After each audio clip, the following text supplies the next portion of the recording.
Conor McGregor responded to Michael Chandler venting his frustration on X last night. Chandler started by reposting this. It says, "Insane we were robbed a year of fights because of Conor." Chandler wrote the coiling of the spring. He followed up with this. He wrote what it looks like when you stand in front of a man that is steadfast and immovable. Watch the happy-go-lucky nervous tension in him. Who backs out of the pocket first? Are we friends at the Notorious MMA? He continued, "I haven't seen clips from Tough 31 in a while. I've been busy, but I remember. I did a lot of studying in the 5 weeks in Vegas. Subpar at best." He ended it off with, "I get it. He's coming off an injury. So that said, now that Conor is healthy, the question is, why wouldn't it be at UFC 300? It's been 2.5 years. Get off the yacht, kid." Conor replied saying yacht has a gym. Garry says he's going to turn Geoff Neil from a man into a boy. Ian versus Geoff goes down at UFC 298 on February 17th. Do you want to watch a man turn into a boy? Then watch Geoff Neil get his mouth punched in. And this isn't Geoff's fault. This isn't Geoff's fault. This is a beating because everyone's talking about you. And I'm going to give a reason for people to talk. I'll give you a reason. Kayla Harrison makes her UFC debut against Holly Holm at UFC 300. Kayla fought at 155 pounds in the PFL and will be fighting at 135 in the UFC. Miesha Tate says this isn't a good move for Kayla. Miesha said, "When I saw it was at 135, I was shocked because Kayla Harrison begged for a 155-pound division at PFL, and she got it, and I think she's been great there. She's been tremendous. I know she's made 145 before. I think it was tough for her. I think 135 is going to really suck the life out of her, and it's not the best move. I guess I'm speaking from personal experience because when I went down to 125, although I did it and I still had a pretty decent camp, I just didn't perform at my best. And I think Kayla is just used to being such a big, strong woman that she won't have that on her side. And I'm really curious to see how that's going to benefit her with someone like Holly, who really does move so well. She really has some of the best footwork in the women's divisions, and I think it's going to be tough for Kayla. I'm pumped for Kayla. I'm excited for her to come over here. I think it's going to be really good. But if you're asking me who I think is going to win that fight, looking at it right now, I would say Holly." Belal Muhammad discusses the potential rematch against Leon Edwards. Belal says he's still on edge about the UFC possibly booking Leon versus somebody else. Honestly, for me, any one of these cards is ideal. Like, I'm training nonstop, 100%. And, 300 obviously would be right after Ramadan. But, like, I fought during Ramadan before. I've trained during Ramadan. And I think that it's only going to make me that much better. It's only going to make my story that much greater, right? Because I've been doubted my whole career. I've been doubted everything I've done. All the people they put as favorites against me, all of this.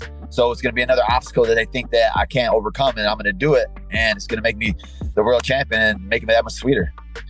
Honestly, I don't even really look at that last fight as anything.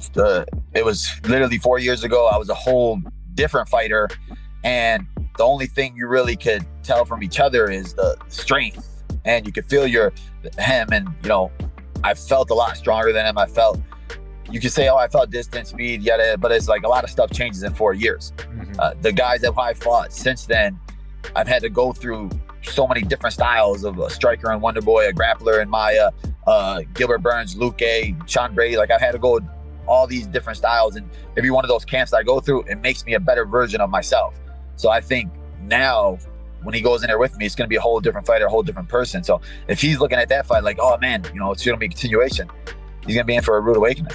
Was there ever a point in time over the last 6 weeks or so where you wondered to yourself, are they really gonna potentially pass me for someone like Shavkat Rakhmonov? Or have you always been convicted in what Dana said, the guarantee after the Gilbert Burns win, that the promotion would ultimately do right by you?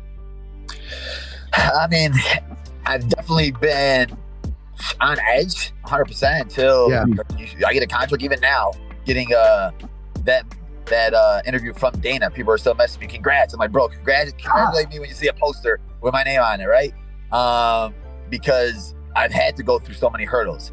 But, I've stayed in touch with Dana. I've been texting Dana, hey, how's your morning, Dana? You feeling good? Yeah. Trying to stay on edge just to see if there's any, who are you again? Who is this? Why do you have my number? But there's none of that. So, I'm staying positive with it. I'm putting it to there. And, I for sure think that I'm gonna get this title shot, and it's gonna be the next fight. Alexander Volkanovski has a catch with Tom Brady. We got the UFC champion of the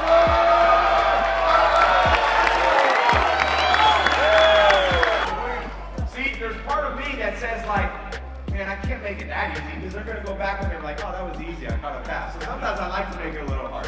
Not for him, because I love him. All right, boys, come on. You got to go right down the middle.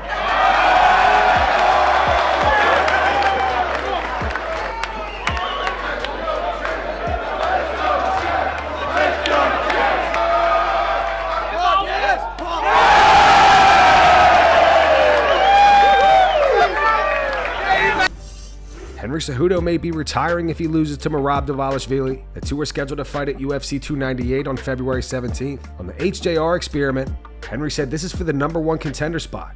I think I have to lose it to Aljamain. I think if I was going to go maybe down the ladder, I would probably be done with fighting again, because it's just like the sport is hard, man. Training camps, having 2 kids and things like that, it's all or nothing, man. It's more of a motivation of vengeance. It's not always the love. Even coming back to the sport, I was like, I want to test myself. I like the matchup versus Sterling. It has been 3 years, but it was also the financial compensation. I mean, there's nothing easier to make money than the fight game."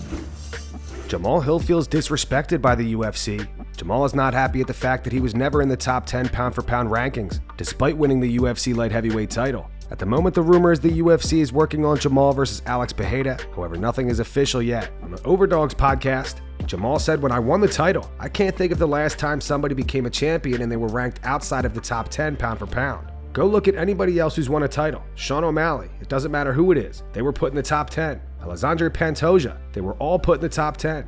If you win a title, you're already the top of a weight class. They never put me above 12. Yuri Prochazka is still on the pound-for-pound list. I was taken off the pound-for-pound list, which is cool, but it's a way to gauge the respect and the perception. I'm disrespected in every aspect. It's got me f***ed up all over the place, but it is what it is. People look at it like I'm a knockout guy, but I'm a martial artist. I'm a champion for a reason. I didn't come in one-dimensional. I don't think I could just go in and punch everybody to sleep. I understand I'm going to have to be versatile in my game and be able to win in different areas to ultimately stay where I want to be, on top of this game in the division. The proper respect ain't put to my name. People that don't even mean to, but they're sleeping and they don't understand what the f*** I am and what I'm really doing, which is cool for me. Part of my success is the fact that people have me underestimated and they've got me twisted. If you don't know what to expect, how can you be ready? How do you prepare for it?" And that's going to wrap it up for the news. Thanks for watching. For daily MMA news and content, subscribe to Full Mount MMA and click the bell icon to be notified when we post videos. Here are the 3 top comments from last video. The first one says, "Hearing what Nick Sick said, it seems like Sean kind of abandoned the strategy. I was so upset that he stopped doing the teep. He could have easily won if he kept mixing it up." The second one's from Anderson546. It says, "As a fan, I'm excited for Max and Justin, but I think it may be a really hard fight for Max. He's fighting someone who hits like a truck." And the final one says, "Bro, I don't want Max to get the Tony Ferguson treatment and lose his spark." Those were the 3 top comments from last video. If you want to be featured in the next one, all you have to do is comment down below. And if you missed yesterday's news, click the video on screen right now to get caught up.